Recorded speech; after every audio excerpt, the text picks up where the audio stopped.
नमस्कार, हमारी राय में आप सभी का स्वागत है। दोस्तों, आप जानते हैं कि इजराइल ने पिछले शुक्रवार यानी 13 जून को ईरान पर हमला बोला था। तब बेंजामिन नेतन्याहू, जो इजराइल के प्रधानमंत्री हैं, उन्होंने बहाना दिया था कि ईरान पर यह हमला इसलिए जरूरी है क्योंकि वो 1 महीने से कम समय में परमाणु हथियार बना लेगा। लेकिन 7 दिनों के भीतर ही नेतन्याहू का सच अब सबके सामने आ गया है और यह खुला सच है कि इस हमले का असली मकसद जो है, असली इरादा तख्ता पलट है, ईरान में सत्ता परिवर्तन है। इसमें अमेरिका भी अब सीधे भूमिका निभाते हुए दिख रहा है क्योंकि उसे पश्चिम एशिया के तेल, गैस समेत तमाम प्राकृतिक संसाधनों पर अपना कब्जा चाहिए। ट्रंप खांटी व्यापारी हैं और वो जानते हैं कि उद्योग व्यापार की जरूरतों को पूरा करने के लिए जितना ईंधन चाहिए उसकी पूर्ति पश्चिम एशिया में हो सकती है, पश्चिम एशिया से ही हो सकती है। लेकिन उद्योगपतियों को सस्ते में ईंधन देने के लिए अमेरिका यहां अपनी कठपुतली सरकार बनवाना चाहता है।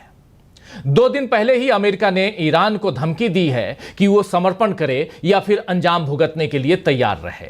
और अब ऐसा लग रहा है कि अमेरिका अब किसी भी वक्त ईरान के खिलाफ इजराइल की मदद के नाम पर युद्ध में उतर सकता है। डोनाल्ड ट्रंप ने कहा है कि ईरान ने उनसे बातचीत के लिए संपर्क किया था, लेकिन अब बहुत देर हो चुकी है। इस बीच इजराइल ने ईरान के वायु क्षेत्र यानी एयर स्पेस पर कब्जा जमा लिया है और लगातार उस पर बमबारी कर रहा है। वहीं सुरक्षा परिषद में इजराइल और ईरान युद्ध को लेकर शुक्रवार को चर्चा होगी, लेकिन उससे पहले ईरान के हमलों से इजराइल में हाहाकार मच गया है।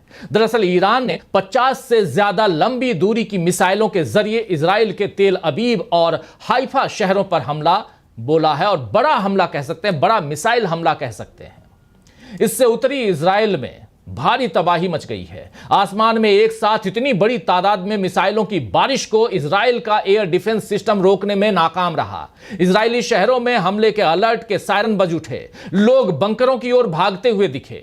इस बीच अमेरिकी राष्ट्रपति ट्रंप को ईरान के सुप्रीम लीडर खामनेई ने तगड़ा जवाब दिया है, साथ ही अपनी जनता को भी संबोधित किया है।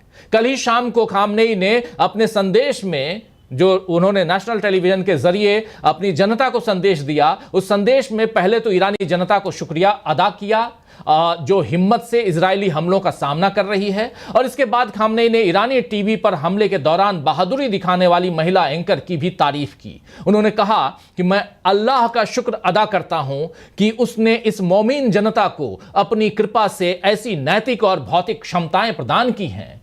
उसे उस महिला टीवी एंकर के शक्तिशाली और प्रतीकात्मक कार्य का भी जिक्र करना चाहिए जिसने दुश्मन के अहंकार के सामने दृढ़ता दिखाई। उसकी तकबीर यानी अल्लाहु अकबर और दुनिया के सामने आवाम की ताकत का प्रदर्शन एक ऐतिहासिक और अत्यंत मूल्यवान घटना थी।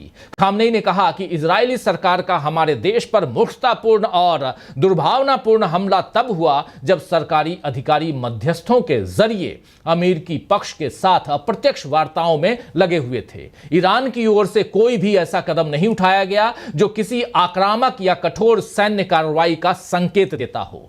बेशक शुरू से ही यह उम्मीद थी कि अमेरिका इस ज़ायोनी रेजीम यानी इजरायली रेजीम की दुर्भावनापूर्ण यानी इजरायली सरकार की दुर्भावनापूर्ण कार्रवाई में साझीदार है, लेकिन नए बयानों के साथ यह सोच दिन ब दिन और पुख्ता होती जा रही है। खामनेई ने अमेरिका को संदेश दिया है कि ईरानी जनता एक थोपे गए युद्ध के खिलाफ भी और एक थोपी गई शांति के खिलाफ भी पूरी दृढ़ता से खड़ी है। उन्होंने कहा कि मैं बुद्धिजीवियों, लेखकों और सार्वजनिक हस्तियों से, खासकर वैश्विक ऑडियंस रखने वालों से उम्मीद करता हूं कि वे इन सच्चाइयों को स्पष्ट करें और समझाएं। उन्हें दुश्मन के प्रोपेगेंडे के जरिए तथ्यों को तोड़ने मरोड़ने का मौका नहीं देना चाहिए। ट्रंप की धमकियों पर खामनेई ने कहा है कि अमेरिकी राष्ट्रपति ने धमकियां दी हैं, वो हमें धमकाता है और साथ ही हास्यास्पद तरीके और बेशर्मी से ईरानी जनता से उसके आगे समर्पण की मांग करता है।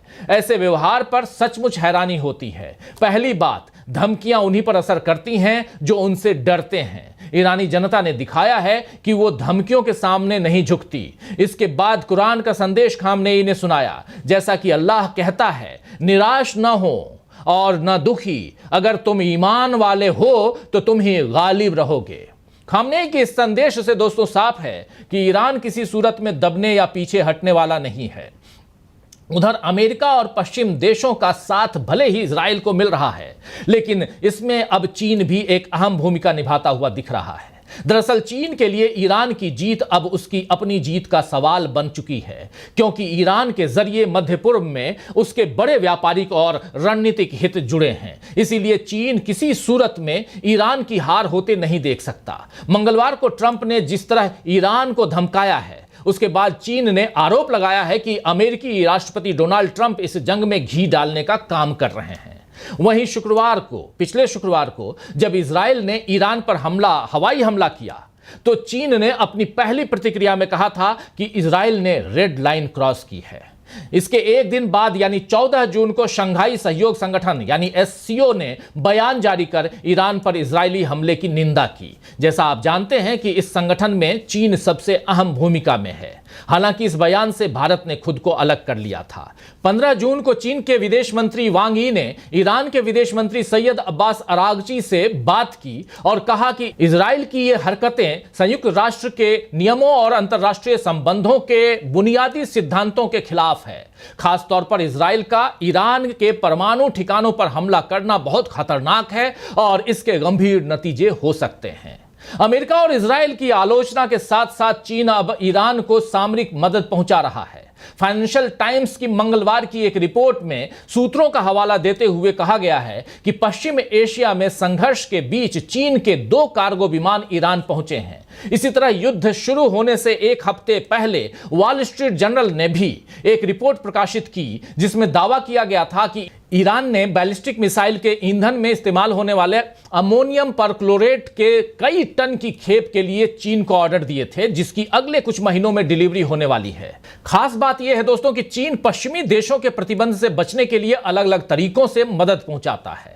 हवाई रूट के अलावा अब रेल रूट का इस्तेमाल भी हो रहा है। 2021 में ही चीन और ईरान के बीच बेल्ट एंड रोड इनिशिएटिव यानी BRI के तहत $400 अरब का समझौता हुआ था और चीन ईरान रेल कॉरिडोर उसी का हिस्सा बताया जा रहा है। इस फ्रेट कॉरिडोर के जरिए ईरान को पश्चिमी नजरों से बचते हुए चीन को तेल बेचने और वहां से आयात निर्यात करने में बड़ी सहूलियत होने वाली है। जैसा आप जानते हैं कि ईरान से तेल खरीदने पर अमेरिका और पश्चिमी देशों ने प्रतिबंध लगा रखा है, लेकिन चीन ने इसे आपदा में अवसर की तरह भुना लिया है। चीन सस्ते दरों पर ईरान के तेल का बड़े पैमाने पर आयात करता है और इसीलिए प्रतिबंध के बावजूद ईरान का तेल निर्यात 2024 की पहली तिमाही के दौरान $35.8 अरब के सबसे उच्चतम स्तर पर रहा है। बीबीसी की एक रिपोर्ट में कहा गया है कि यह बात खुद ईरान के कस्टम प्रमुख ने बताई थी। वहीं यूएस हाउस फाइनेंशियल कमेटी की पिछले साल की रिपोर्ट के अनुसार ईरान का 80% तेल निर्यात चीन को जाता है। जी हां, ईरान का 80% तेल निर्यात चीन को जाता है। चीन ईरान से 15 लाख बैरल तेल प्रतिदिन खरीदता है। चूंकि ईरान के लिए चीन एक बड़ा खरीदार है, तो वो सस्ते में तेल देता है और इस तरह चीन के अरबों डॉलर बच जाते हैं। वैसे भी पश्चिमी एशिया को अपना तेल बेचने के लिए खरीदार चाहिए और चीन खरीदारी के अलावा तेल के खनन, रिफाइनिंग आदि का काम भी करता है। इसके अलावा परिवहन और एक पूरा कंज्यूमर मार्केट का इकोसिस्टम चीन ने बनाया हुआ है। इसमें रेल मार्ग की बड़ी भूमिका है। ईरान की न्यूज एजेंसी तस्नीम न्यूज ने कहा है, उसकी एक रिपोर्ट में कहा गया है कि मध्य एशिया को यूरोप से जोड़ने वाले रेलवे नेटवर्क के लिए 6 देशों ईरान, कजाकिस्तान, चीन, उज्बेकिस्तान, तुर्कमेनिस्तान और तुर्की के रेल मंत्रियों के बीच पिछले महीने 12 मई को चर्चा हुई थी। इस रिपोर्ट में रेल नेटवर्क से जुड़े हुए टैरिफ और अन्य बातों पर रजामंदी का भी दावा किया गया था। चीन के लिए मध्य एशिया और पश्चिमी एशिया तक अपनी व्यापारिक पहुंच बनाने के लिए ईरान के जमीनी रास्ते काफी अहमियत रखते हैं। चीन ने इस वक्त सबसे ज्यादा निवेश पश्चिम एशिया में ही किया हुआ है, इसलिए ईरान का मजबूती से टिके रहना उसके लिए जरूरी है। चीन अरब और प्रशांत सागर के समुद्री मार्ग को बाईपास करने के लिए मध्य एशिया से यूरोप तक लैंड रूट को बनाने की भी कोशिश में है। इससे समय और लागत में भी कमी आएगी। वहीं चीन ईरान रेल कॉरिडोर एशिया को यूरोप से जोड़ने वाली चीन की महत्वाकांक्षी परियोजना ईस्ट वेस्ट कॉरिडोर का ही एक हिस्सा है और पश्चिम एशिया में कोई अस्थिरता उसकी योजना में बाधक होगी ऐसा लगता नहीं है।